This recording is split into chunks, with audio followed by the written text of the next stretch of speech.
Hello friends, आज हम बात करने वाले हैं फिजिक्स के बहुत बहुत बहुत ज़्यादा इंपॉर्टेंट टॉपिक के बारे में। तो टॉपिक आपका है कि संधारित्र की प्लेटों के बीच वैद्युत क्षेत्र में, संधारित्र की प्लेटों के बीच जहाँ पे वैद्युत क्षेत्र क्या हो, प्लेटों के बीच वैद्युत क्षेत्र रहता है, तो बीच वैद्युत क्षेत्र में हमें ऊर्जा घनत्व का व्यंजक जो है ज्ञात करना है। तो चलिए बिना टाइम वेस्ट किए इसकी सबसे पहले डेफिनेशन देखते हैं और फिर फिगर के हिसाब से हम पूरा डेरिवेशन सॉल्व करेंगे। तो इसकी डेफिनेशन क्या बोल रही है, एकांक आयतन में, कितने आयतन में, एकांक आयतन में उपस्थित ऊर्जा, एकांक आयतन में आपकी जितनी ऊर्जा उपस्थित होगी उसे ही क्या कहते हैं, हम आपका ऊर्जा घनत्व कहते हैं। तो डेफिनेशन आपको क्लियर हो गई, एकांक आयतन में उपस्थित ऊर्जा को हम क्या कहते हैं, उसकी ऊर्जा घनत्व कहते हैं।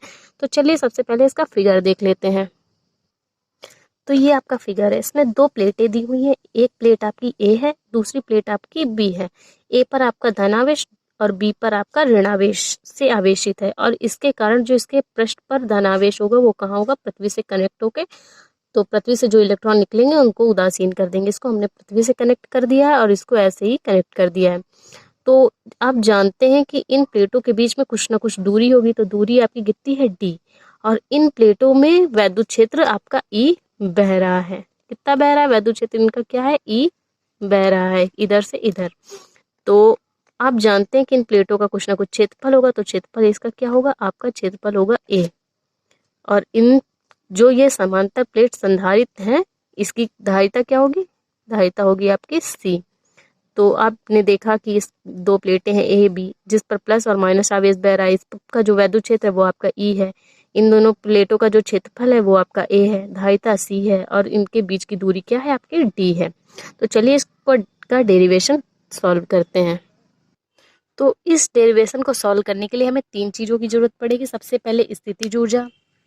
स्थितिज ऊर्जा आप जानते हैं, आपने पिछले वीडियो में देखा है, स्थितिज ऊर्जा का फॉर्मूला क्या होता है, ये is equal to half C V square. तो फर्स्ट इसकी जरूरत पड़ेगी हमें। फिर आप विभवांतर, दो जो समांतर प्लेट है इनका जो विभवांतर होगा वो क्या होगा, विभवांतर V इज इक्वल टू वैद्युत क्षेत्र ई इंटू एल होता है, E into L. But in प्लेटों के बीच की जो दूरी है वो आपकी क्या दी हुई है, डी दी हुई है। तो क्या हो जाएगा, ई इंटू डी। ये आपका हो गया दूसरा इक्वेशन। अब आप जानते हैं कि इसकी कुछ ना कुछ धारिता होगी। तो धारिता के लिए आपने इससे पहले वाले वीडियो में देखा था, जब हम किसी संधारित्र की प्लेटों के बीच के परावैद्युतांक वाला माध्यम रख देंगे तो उसकी धारिता कितनी होगी। तो उस वो धारिता हमें के ए, जो हमने इसका व्यंजक निकाला था, इसके बीच की दूरी के पद में वो होगा K A epsilon naught upon D. इन तीन चीज़ों की हमें इस डेरिवेशन को सॉल्व करने में ज़रूरत पड़ेगी। तो चलिए इस डेरिवेशन को स्टार्ट करते हैं। तो ऊर्जा घनत्व के लिए फॉर्मूला आपका क्या होगा, हाफ यू। इसको हम हाफ यू मान लेंगे क्योंकि हमने पहले से ही स्थितिज ऊर्जा क्या है आपकी, बड़ा यू है, इसलिए हमने इसको स्मॉल यू ले लेंगे। तो ऊर्जा घनत्व इज इक्वल टू क्या हो जाएगा, स्थितिज ऊर्जा बटे इसका आयतन, प्लेटों के बीच का आयतन।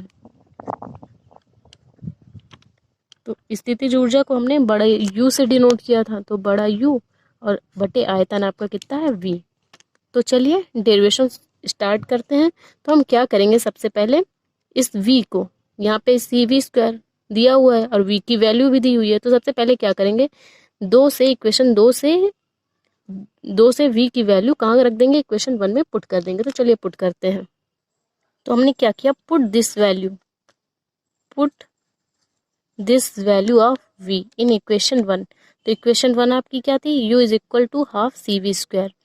तो हम इक्वेशन 2 आप देखिए, ई इंटू डी, तो v की जगह क्या रख देंगे, ई इंटू डी, 1/2 सी की जगह C into E square D square, E D था, तो ये आपका क्या बन गया, C E square D square. अब हम क्या करेंगे, यू की वैल्यू आपकी क्या आ गई, ई स्क्वायर डी स्क्वायर बटे सी बाई टू कहिए। तो चलिए आगे देखते हैं।